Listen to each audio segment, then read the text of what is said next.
درخواست تھی، کیا آرڈر کیا عدالت نے؟ السلام علیکم جی، اگین میڈیا کے تمام دوستوں ساتھیوں کو یہاں موجود رہنے کا شکریہ۔ آج سب سے پہلے ہم صبح میجسٹریٹ صاحب کے یہاں پیش ہوئے تھے، چونکہ انہوں نے ڈیٹ رکھی ہوئی تھی کہ سپلیمنٹری چلان کا جو آرڈر ہوا تھا کہ آج ہمیں متوقع تھا کہ آج وہ پیش ہوگا، چونکہ منڈے کو ہی بچی کی رپورٹ آ گئی تھی میڈیکل بورڈ کے حوالے سے کہ وہ کم عمر ہے، مگر آج بڑی تشویش کی بات ہے اور شاکنگ تھا کہ ایک ڈی ایس پی رینک کے افسر جو ہیں وہ عدالت واقع بتا رہے ہیں کہ انہوں نے ابھی تک میڈیکل بورڈ کی رپورٹ وصول ہی نہیں کی ہے، اور پھر عدالت نے اپنے ریکارڈ سے ان کو ایک کاپی نکال کے جاری کی۔ تو اب تو وہ تشویش شروع کریں گے مزید، اب جو انویسٹیگیشن ہے وہ تو انہوں نے شروع کرنی ہے، انہوں نے وہ رپورٹ تک حاصل نہیں کی تھی اور اس کے اندر جو ہے اکارڈنگلی 20 تاریخ جو ہے طے کی گئی ہے۔ آج ہماری عدالت میں درخواست تھی کہ پہلے بھی ایک حسب بھیجا کی درخواست کی عدالت سن چکی ہے ریٹ پٹیشن کے اندر، اور اس کے بعد ہم نے اس کو سپریم کورٹ میں چیلنج کیا تھا، جس میں سپریم کورٹ نے ہمارا رائٹ ریکگنائز کیا تھا کہ ہم میڈیکل بورڈ کے ذریعے جو ہے پرانی میڈیکل رپورٹ چیلنج کر سکتے ہیں۔ اس کے بعد اس کارروائی کے بعد چونکہ اب نئے فیکٹس آ گئے ہیں اور یہ سامنے آ رہا ہے کہ بچی اس عمر کی نہیں تھی کہ وہ اپنی مرضی سے گھر سے جا سکتی ہے، یا وہ اس عمر کی نہیں تھی کہ اس کا گھر سے باہر رہنا جو ہے اس کی مرضی مانا جائے، بلکہ وہ اس عمر میں ہے کہ اس کو کڈنیپنگ اس عمر میں لایا جائے گا۔ اور چونکہ اس کی اسٹیٹمنٹ کے اندر یہ بھی حصہ تھا کہ اس کی عمر جو ہے 17-18 سال ہے، وہ بھی جھوٹ پہ مبنی تھی، تو اس نئے فیکٹس کی روشنی کے اندر ہم نے دوبارہ سے حسب بھیجا کی ایک ریٹ پٹیشن جو ہے عدالت کے سامنے رکھی ہے، جس پہ عدالت نے آج سماعت کرنے کے بعد، ہمیں سننے کے بعد، چونکہ وہ ایک طرفہ پہلی ہیئرنگ ہوتی ہے، اس پہ نوٹسز ایشو کرتی ہیں اور 21 تاریخ کے لیے جو ہے ہائی کورٹ نے اس مقدمے کو دوبارہ اگلی پیشی کے لیے فکس کیا ہے۔ اصل یہ بتائیں کہ جو تفتیشی افسر کی جانب سے آج عدالت میں اپنا میڈیکل رپورٹ نہیں ہے، آج ظہیر کے وکیل بھی عدالت میں پیش ہوئے، تو وہ کہہ رہے تھے کہ ظہیر ملزم نہیں ہے اور پولیس کو مطلوب ہی نہیں ہے۔ دیکھیے، اس پہ بہتر ہے کہ آپ ان سے رائے لیں۔ ہمارا موقف تو یہ ہے کہ جو پولیس کو مطلوب نہیں والی بات تھی وہ سی کلاس چلان میں تھی، وہ چلان ریجیکٹ ہو گیا، وہ چلان ان فیلڈ میں نہیں ہے، وہ چلان ریفیوز کر دیا گیا۔ جب فردر انویسٹیگیشن آرڈر ہوتی ہے وہ تبھی آرڈر ہوتی ہے کہ جو موجودہ چلان عدالت کے پاس ہے اس کو ریجیکٹ کر دیا جائے، اس کو پینڈنگ ہی رکھا جاتا۔ عدالت کے پاس صرف 2 قسم کے اختیارات ہیں، یا چلان ایکسیپٹ کریں یا چلان ریجیکٹ کریں۔ ریجیکشن کے اوپر فردر انویسٹیگیشن ہوتی ہے، تو پولیس کی وہ فائنڈنگ ہی اس وقت زیر ہو چکی ہے۔ اسی وجہ سے میرے خیال میں یہ چیزیں عدالت نے بھی ان کے وکیل کے سامنے رکھی تھی، اور دوسرا ہمارا اس پہ اختصار تھا کہ آپ کسی بھی عدالت سے کسی قسم کا بھی ریلیف تبھی لے سکتے ہیں جب اپنے آپ کو عدالت کے سامنے پیش کریں۔ ابھی آپ کا جو اسٹیٹس ہے وہ ایک عدم گرفتار انسان کا ہے، وہ ایک مفرور انسان کا ہے، ایک ایبسکانڈر کا ہے۔ آپ عدالت کے سے نہ کوئی بیل لے رہے ہیں، نہ عدالت کے سامنے پیش ہو رہے ہیں، نہ لاہور کے ہائی کورٹ سے کوئی ٹرانزٹری بیل لے کے سندھ کراچی پیش ہو رہے ہیں، مگر آپ چاہتے ہیں ریلیف آپ کو سارے دے دیے جائیں۔ تو یہ دیکھیے، عدالتیں جو ہیں وہ یقینی طور پہ انصاف کی فراہمی کے لیے ہیں، مگر فرمائشی پروگرام نہیں ہے۔ تو بہتر یہ ہے کہ پروسیجر یہ کہتا ہے کسی کیس میں کسی بھی ملزم میں کہ عدالت کے سامنے پہلے ملزم اپنے آپ کو سرنڈر کرے تھرو ایپلیکیشن آف بیل، پھر وہ اس کا رائٹ ہے کہ وہ کر سکے، بٹ اس میں جو ان کا موقف ہے بہتر ہے آپ ان کے وکیل سے نہیں، میں جنرلی آپ کو قانون جو میری نظر میں وہ بتا رہا ہوں۔ یہ اب بچی چونکہ مائنر ہے تو کون کون سی دفعات لگ سکتی ہیں یا پولیس کو لگانی چاہیے اس رپورٹ آنے کے بعد؟ دیکھیے، ایج اسپیسیفک اوفینسز جو ہیں میں نے پہلے بھی آپ لوگوں سے ذکر کیا تھا کہ کڈنیپنگ انڈر 16 بچی اپنی مرضی سے گھر سے باہر نہیں جاتی، اس کو اگر کوئی بلاتا بھی ہے، کوئی ایسا نہیں ہے کہ بچی گھر سے باہر نکلی تھی، وہ کسی ظہیر نامی انسان کو نہیں جانتی تھی اور پھر باہر نکل کے اس کا ٹکراؤ ہوا ایک انسان سے، اس نے شادی کر لی۔ یہ بات واضح ہے، ملزم کے اپنے بیان میں بھی ہے کہ اس کے علم میں تھا کہ بچی گھر سے باہر آنے والی ہے، اور ہمارا تو یہ موقف ہے کہ ملزم کراچی میں موجود ہے جس دن یہ واقعہ ہوا ہے۔ ہم یہ بھی ماننے کو تیار نہیں ہے کہ وہ لاہور میں ہے اور بچی کو جو ہے اس نے لاہور بلوایا ہے۔ ہمارا ماننا یہ کہ وہ کراچی میں ہے اور وہ خود بچی کو اپنی تحویل میں جو ہے وہ لاہور لے کے گیا ہے۔ ایک تو کڈنیپنگ آتی ہے، دوسرا اس کے اندر میرج کی یہ بات جو سیٹل ہونی ہے کہ یہ سندھ کا لا لگے گا، پنجاب کا لگے گا، دونوں صورتوں میں انڈر 16 کرائم ہے۔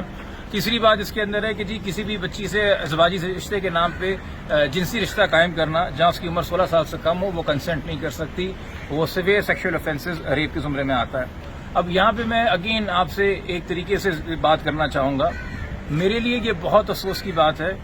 کہ ایک کیس جو میرے پاس آیا اس کے آنے سے پہلے ہی یہ میڈیا میں ہر جگہ تھا اور بچی کے نام سے ہر جگہ ہر کوئی واقف ہے۔ اب جب بچی کم عمر آئی ہے تو اس کے بعد جن قسم کے سیکشنز کا اطلاق ہونا ہے اور تفتیش جو رخ لے گی،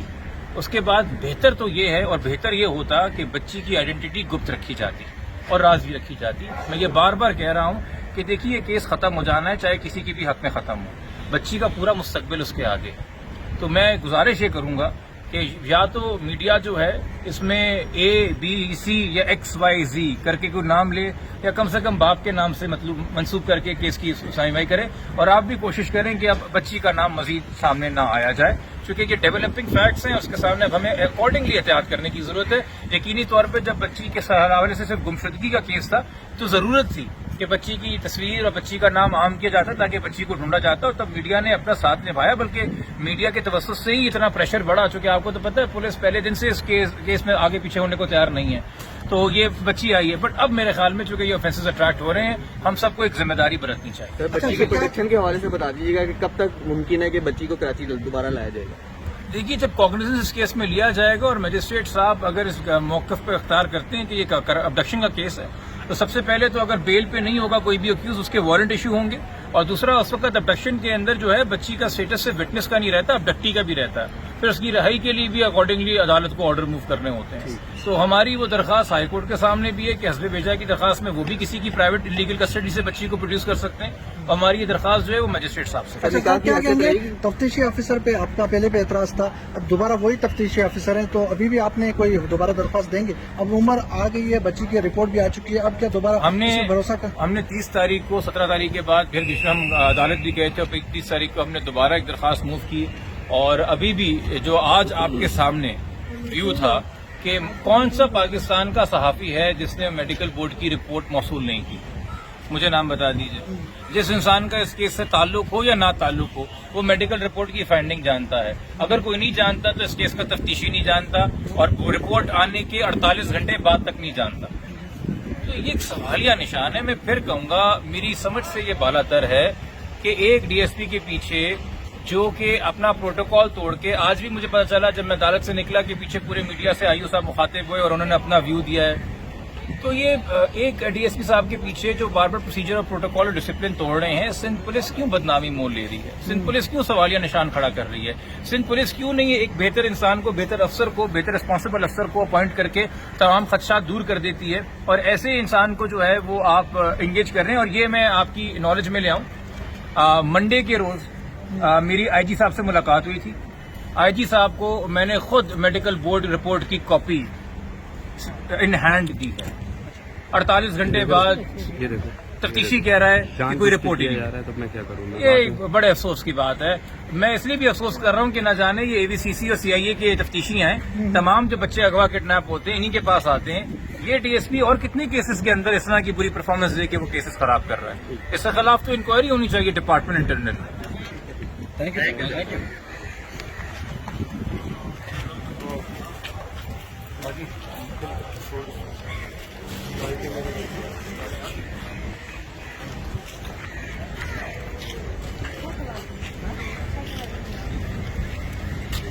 قادر بھائی زندہ باد۔